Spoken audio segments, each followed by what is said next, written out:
Pois também eu te digo que tu és Pedro, sobre esta pedra edificarei a minha igreja, e as portas do inferno não prevalecerão contra ela. Nós vivemos um tempo que muitas pessoas estão desacreditadas em relação à igreja. Eu vejo às vezes muitas ofensas, nas redes sociais, principalmente a nós que somos acabando sendo público, pessoas públicas que pregamos. Então há muitas ofensas, e geralmente essas ofensas elas vêm carregadas por uma descredibilidade.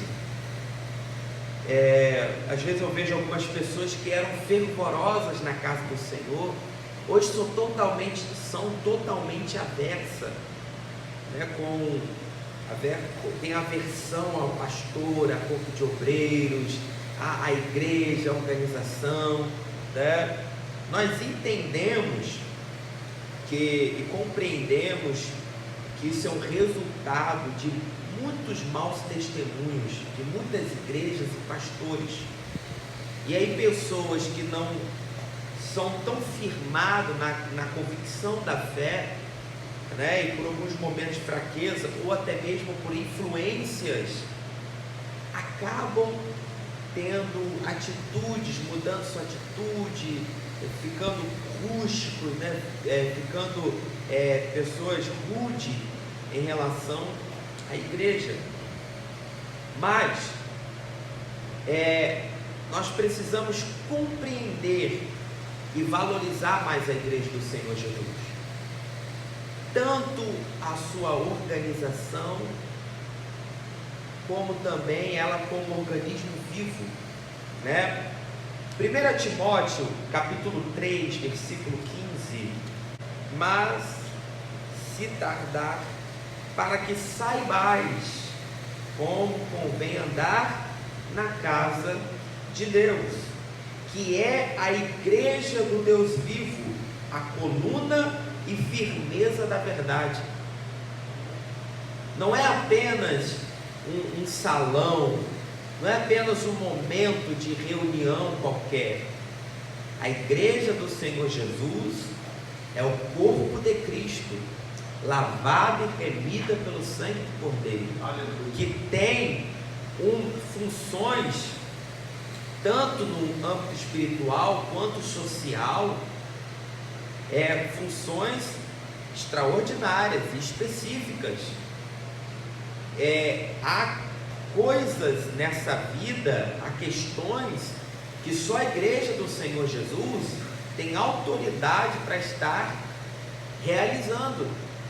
Então precisamos valorizar. Eu fico muito triste quando pessoas, por ter ficado triste por alguma igreja, alguma denominação, por algum pastor, ela começa a ser um anti-igreja, anti-pastor, e de uma forma impensada, e de uma forma sem base nenhuma bíblica, começa a atacar, porque vê uma frase que alguém falou, que tem alguma coerência ali, tem algum sentido, e replica aquilo, e às vezes não para ler versículos como esse, que quando Paulo está aconselhando a Timóteo, olha que interessante, escrevo-te estas coisas, esperando e ver-te bem depressa, mas se tardar, ou seja, se eu demorar, para que saibais como convém andar na casa de Deus. Paulo tinha uma preocupação como Timóteo ia andar na casa de Deus, e aí ele fala o que é a igreja, que é a igreja do Deus vivo, a coluna e firmeza da verdade. Temos que entender que a igreja, ela continua sendo coluna e firmeza da verdade, ainda que alguns dão um mau testemunho, ainda que alguns entram por caminhos que não é a que Cristo ensinou, a igreja do Senhor Jesus, ela continua sendo a igreja do Deus vivo, a coluna e firmeza da verdade. A origem da palavra igreja, ela vem do grego eclésia, que tem o significado literalmente os chamados para fora. O significado de igreja, ou significado de eclésia, significa os chamados para fora. E na Grécia Antiga identificava uma assembleia, né? Por que nós temos a nossa denominação que se chama Assembleia de Deus? Porque assembleia significa reunião, né? Então é destinado para as pessoas que iam a uma reunião.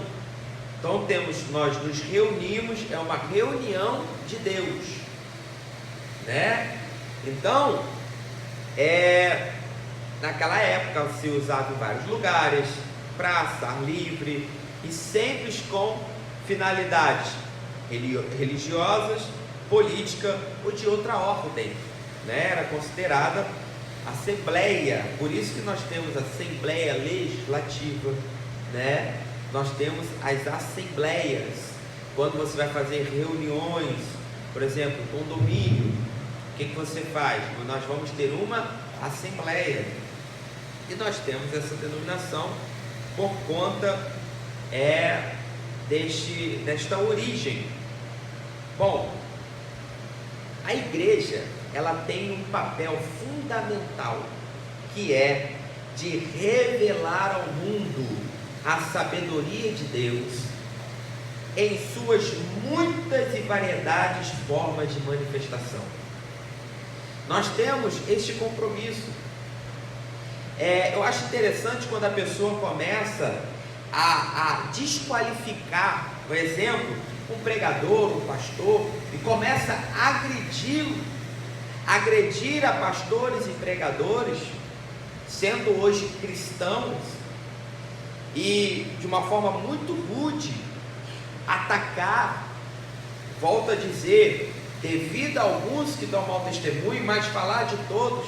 Só que esquece que a mesma pessoa que desqualifica um pastor ou um pregador, e aí entram naquela questão, né, quando começaram a dividir na igreja nos tempos antigos, e falavam: eu sou de Paulo, eu sou de Apolo, e outro falava: eu sou de Jesus. Essa turma que fala que eu sou de Jesus, e que só Jesus que é meu pastor, que só Jesus é isso e aquilo, na realidade Jesus é o sumo pastor, que Jesus é o nosso Salvador, Ele é tudo na nossa vida.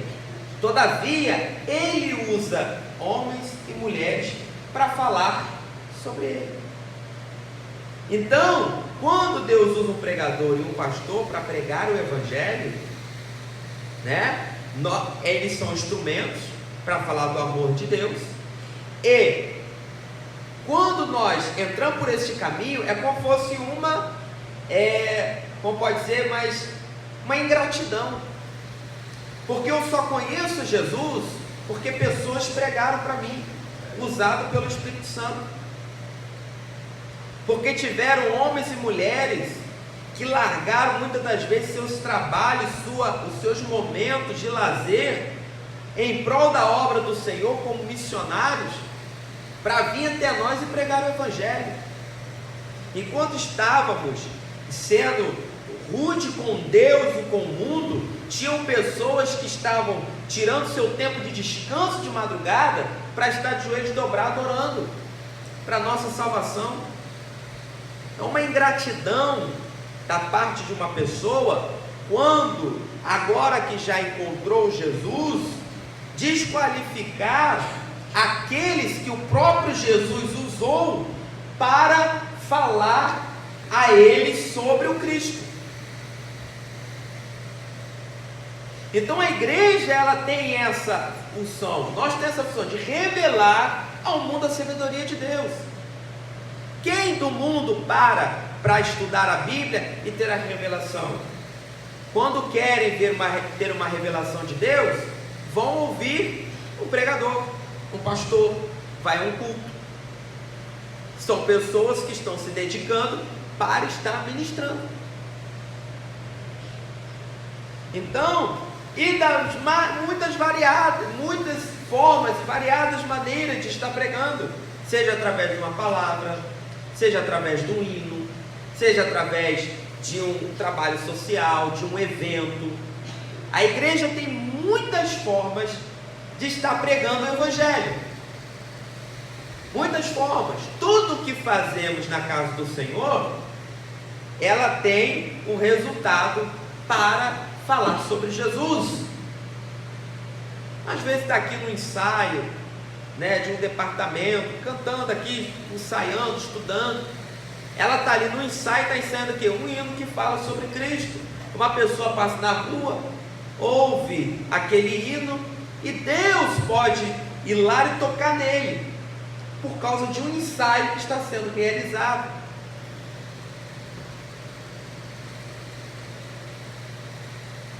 Então, 1 Timóteo, capítulo 3, versículo 15, vai falar sobre a firmeza da verdade que tem a igreja, né? E a verdade da igreja, ela é apresentada, a verdade que é apresentada pela igreja, ela é imutável. Mas por quê? Pois é encarnada no próprio Cristo. Jesus é a nossa verdade. E por que a igreja ela não muda a verdade? Porque ela está embasada em Cristo. Porque Jesus disse, Ele é a verdade. Aleluia. Nós não pregamos palavras da nossa cabeça. Nós não falamos de conceitos que a gente inventa. Nós seguimos aquilo que Jesus deixou ensinado, e que tem mais de 2000 anos, ou melhor, tem em torno de 2000 anos ao nosso calendário, trilhando geração em geração a verdade do Senhor Jesus, que Ele salva, cura e liberta, leva para o céu, usa os seus, e está no meio da igreja, usando a igreja. Aleluia. Qual é o fundamento da igreja? Mateus capítulo 16, versículo 15 e 18, nós temos um diálogo a qual Jesus tem com os seus discípulos, e especificamente com Pedro. Nós lemos, e naquele diálogo Jesus traz algumas revelações, algumas palavras que por muito tempo foi discutida. Alguns acreditam de uma forma, outros acreditam de outra, mas nós entendemos o que Jesus quis dizer ali, principalmente quando ele vai falar sobre o fundamento da igreja. Versículo 18: pois também eu te digo que tu és Pedro, e sobre esta pedra edificarei a minha igreja, e as portas do inferno não prevalecerão contra ela. Houve algumas discussões sobre essa questão de Jesus ter falado para Pedro, tu és Pedro, sobre esta pedra edificarei a tua igreja. É claro que de uma forma, para você entender, é bem claro você compreender que Jesus estava falando que ia edificar em cima de Pedro, porque Pedro era um homem como nós. Então, Jesus não ia edificar a igreja dele em cima de um homem, mesmo que fosse para exemplificar os apóstolos ou os próximos que se iriam ministrar. Mas, para tirar essa discussão, até mesmo no âmbito do entendimento, para deixar mais consolidado este entendimento, se recorrermos ao original, nós vamos ver que quando Jesus falou tu és Pedro, ele usou a palavra Petros, que quer dizer pedrinha, ou fragmento de pedra, né? Que pode ser removido, até porque Pedro era frágil, falho. Nós vamos ver em Marcos capítulo 8, versículo 33, que Pedro deixou ser usado pelo inimigo. Até na mesmo texto aqui, nós vamos ver no versículo 23, essa mesma referência. Nós estamos no versículo 18, versículo 23, no versículo 22, Pedro fala, e tomando de parte, começou a repreender Jesus. Pedro começou a repreender Jesus, né? Dizendo, Senhor, tem compaixão de ti, de modo nenhum te acontecerá isso. Aonde que Jesus vira para Pedro, né? E repreende quem estava usando Pedro, e fala, para trás de mim, Satanás, que me serve de escândalo, porque não compreendes as coisas que são de Deus, mas só as que são dos homens. Até no mesmo versículo nós entendemos como é que Jesus ia edificar a tua igreja em cima de uma pessoa que há 2 minutos depois está sendo usado pelo próprio Satanás. Em Mateus capítulo 26, versículos 69 a 75, nós vamos ver Pedro negando Jesus por 3 vezes, ou antes que o galo cante 3 vezes, mas Pedro negou. Então, o Pedro que era frágil, falou, tu és pedrinha, e sobre esta pedra, quando Jesus usou sobre esta pedra, ele utilizou a palavra Petra, que tem o significado da rocha inamovível, e não Petros, que é fragmento. Então quando Jesus falou, tu és pedrinha, sobre esta pedra, ou seja, sobre Jesus, ele fala, Pedro, tu és falho, mas sobre mim, que sou a rocha, edificarei a minha igreja, e as portas do inferno não prevalecerão contra ela. 1 Coríntios capítulo 3, versículo 11, nós vamos ver Paulo falando aos coríntios o que Jesus estava dizendo aqui. O que diz 1 Coríntios capítulo 3, versículo 11?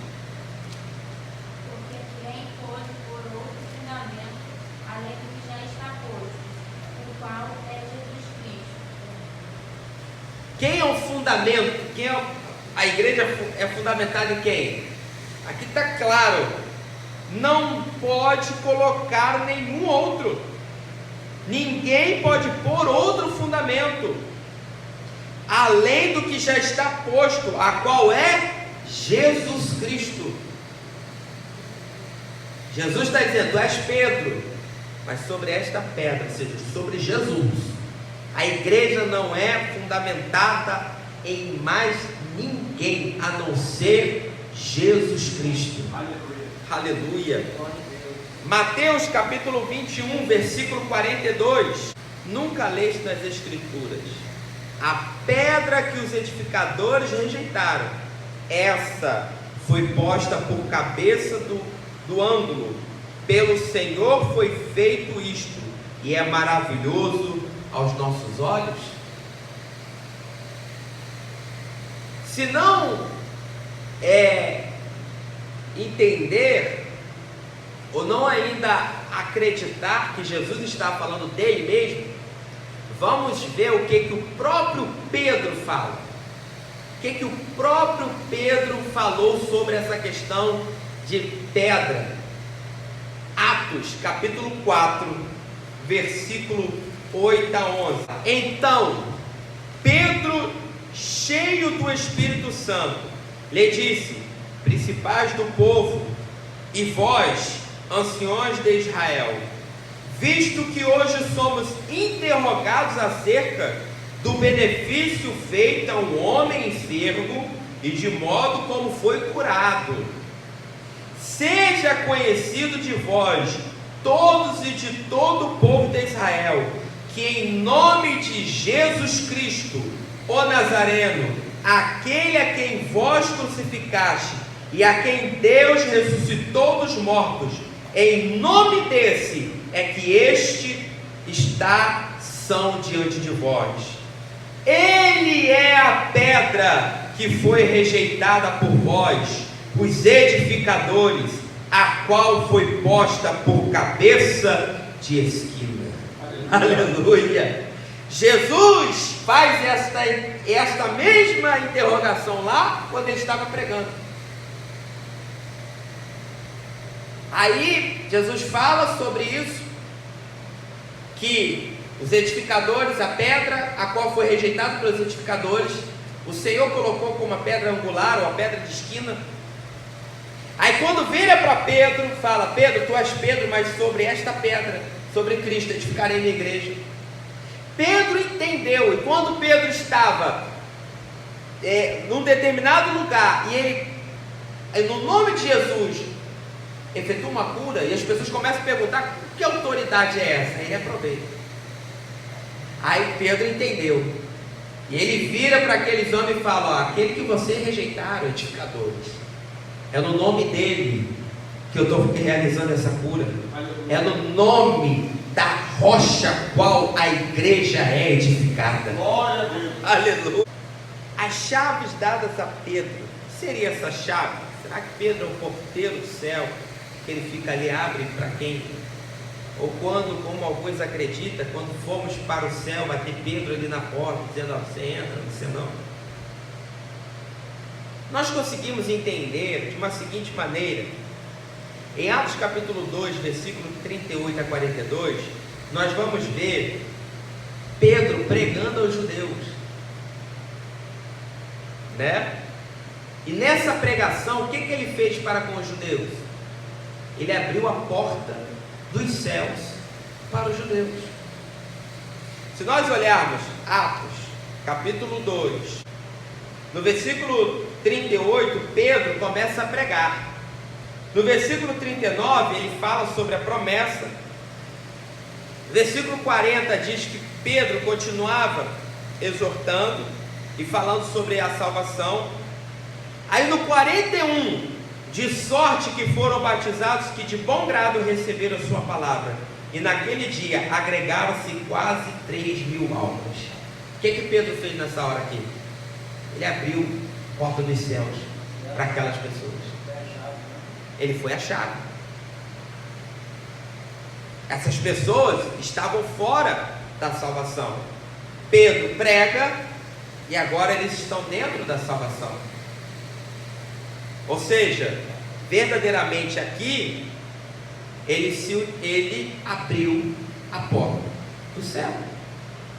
O que nós vemos também lá em Atos capítulo 10? Atos 10, versículo 34 a 36. Nós vamos ver. Versículo 34. E abrindo Pedro a boca, disse. Ele começa a pregar. Ele fala no versículo 35. Fala sobre Jesus, né? Fala sobre que é agradável aquele que qualquer nação teme, e obra o que é justo. 36, ele está pregando, anunciando a paz por Jesus Cristo. 37, ele continua pregando. No versículo 38, ele continua falando. Fala que eles são testemunha, ressuscitou. Aí dentro, versículo 44.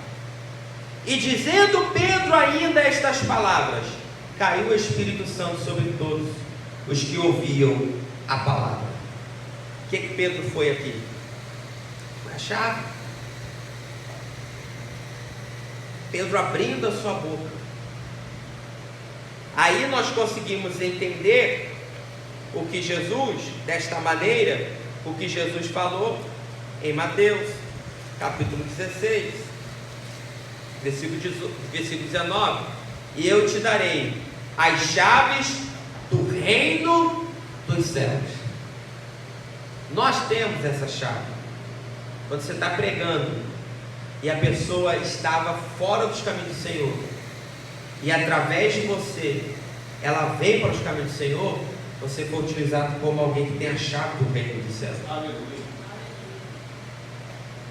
Entendendo assim, nós tiramos algumas crenças que você não consegue ter base bíblica. Ora, se teu irmão pecar contra ti, vai e repreende-o entre ti e ele só. Se te ouvir, ganhaste a teu irmão. Versículo 16. Mas se não te ouvir, leva ainda contigo 1 ou 2, para que pela boca de 2 ou 3 testemunhas toda a palavra seja confirmada. E se não a encurtar, não a escutar, diz-o à igreja, e se também não escutar a igreja, considera-o como um gentio publicano. Isso aqui são palavras do Senhor Jesus. Por isso que eu disse que há questões que só a igreja tem autoridade para fazer. Aqui fala alguns pontos sobre a reconciliação entre irmãos. Como se trata a reconciliação entre irmãos? Uma primeira das questões aqui interessantes é que começa com o ofendido pedir perdão ao ofensor. Olha que ele fala: se o teu irmão pecar contra ti, vai e repreende entre ti e ele só. Se te ouvir, ganhaste o teu irmão. Ou seja, se ele foi contra ti, você vai até ele, repreende, ou seja, conversa, resolve a questão ali. E aí dali tem um prosseguimento. Leva uma testemunha. Se não levar a testemunha, leva até a igreja, até chegar o momento que considera como gentio, como alguém que não tem como participar da comunhão. Essas coisas foram um pouco banalizadas, né? Criamos algumas regras que não tinham porquê, e aquilo que realmente importava, que feria a comunhão, nós não tratávamos. Eu sempre digo que perdemos muito tempo discutindo sobre o corte do cabelo, o brinco a ser utilizado, a roupa a ser utilizada, e esquecemos de tratar coisas tão cruciais relacionadas ao caráter, ao bom trato, ao respeito. Às vezes a gente vê pessoas desrespeitando a autoridade eclesiástica de uma outra pessoa de uma forma tão banal. Mas se pegar essa pessoa, ela mesma se preocupa de uma forma tão forte com o brinco, com o cordão, com o cabelo, com a roupa. Existem coisas na igreja que são pertinentes e precisam ser levadas em consideração. Principalmente a questão da reconciliação entre irmãos, que é algo que precisamos tratar. Tudo quanto pedires, isso é para a igreja. Mas será que nós, por sermos igreja, nós temos autoridade para sair pedindo qualquer coisa e Deus tem que se virar de nos dar só porque somos igreja? É claro que não. Deus, Ele nos atende se estiver de acordo com a sua vontade.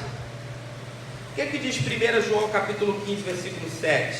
Quem testifica no céu são os três. É o Pai, a Palavra, e o Espírito Santo.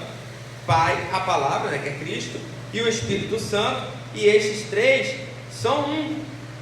E é eles que testificam. A vontade está de acordo com a vontade é deles. Ou seja, se a gente entender o capítulo 14, versículo 13, seu finalzinho, que diz: eu tudo quanto pedis em meu nome, eu farei, para que o Pai seja glorificado no Filho. Ou seja, eles testificam, e os três são um. Ou seja, o que pedir tem que glorificar ao Pai no Filho. Tudo o que pedis em meu nome eu farei, para que o meu Pai seja glorificado. Então a igreja, ela sim fará, receberá aquilo que for glorificar a Deus. Não é o que pedir, Deus vai fazer e ponto, e acabou. Não é assim. nós precisamos ainda ter a misericórdia do Senhor, de acordo com a sua palavra, de acordo com o Pai, o Filho e o Espírito Santo que se testificam.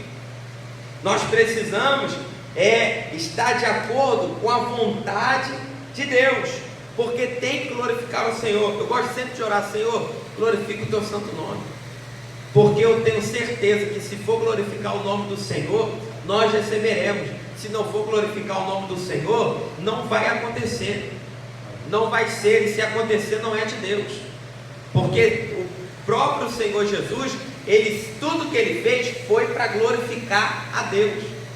Ele falou: não faço de mim mesmo, mas de acordo com o Pai que me enviou. E por que nós vamos fazer de qualquer maneira, né? Então a igreja, nós que somos igreja, temos essas questões que eu trouxe aqui, que precisa ser relembrada e valorizada. Existem formas, caminhos que a igreja precisa seguir, existe maneira de tratarmos as questões de reconciliação, existe maneira de nós tratarmos a questão de como pedir a oração. Nós precisamos entender aonde somos edificados. Tudo isso é além do que se dizem, do que estão pensando. Para encerrarmos, Efésios capítulo 5, versículo 27. Este é um versículo que valoriza e chama a nossa responsabilidade para apresentar a si mesmo igreja gloriosa. Olha o valor da igreja: gloriosa, sem mácula, nem ruga, nem coisa semelhante, mas santa e irrepreensível. Ao mesmo tempo que nos valoriza aquilo que nós somos, traz-nos a responsabilidade daquilo que nós precisamos ser. Nós não estamos aqui, nos reunimos apenas para ficarmos debatendo teorias. A discussão teológica é muito boa, eu gosto mais. Um estudo desse daqui eu gosto mais, porque você vê na Bíblia, você vê na palavra, você vê que há uma coerência. Mas nós não fazemos tudo isso para ficarmos discutindo a teologia ou ficarmos disputando conhecimento. Nós nos reunimos e aprendemos para continuar a caminhada, porque nós somos igreja do Senhor Jesus, e nós precisamos apresentar-se gloriosa, sem mácula, nem ruga, nem coisa semelhante, mas santa e irrepreensível. É através da igreja que as pessoas vão ter um encontro com o Senhor Jesus, é através da palavra de um pastor, de um pregador, de um irmão, numa mensagem, que pessoas serão cheias do Espírito Santo e vão ter encontro com o Senhor, assim como foi com Pedro, assim como foi com Paulo, assim como foi com os apóstolos. Deus está no meio da igreja para que o nome dele seja glorificado. Aleluia. Então que essa noite nós possamos sair daqui valorizando a igreja do Senhor Jesus, não com valor de soberba, se achando melhor do que todos, mas com valor de responsabilidade que nós temos diante da sociedade, pois somos igreja do Senhor Jesus.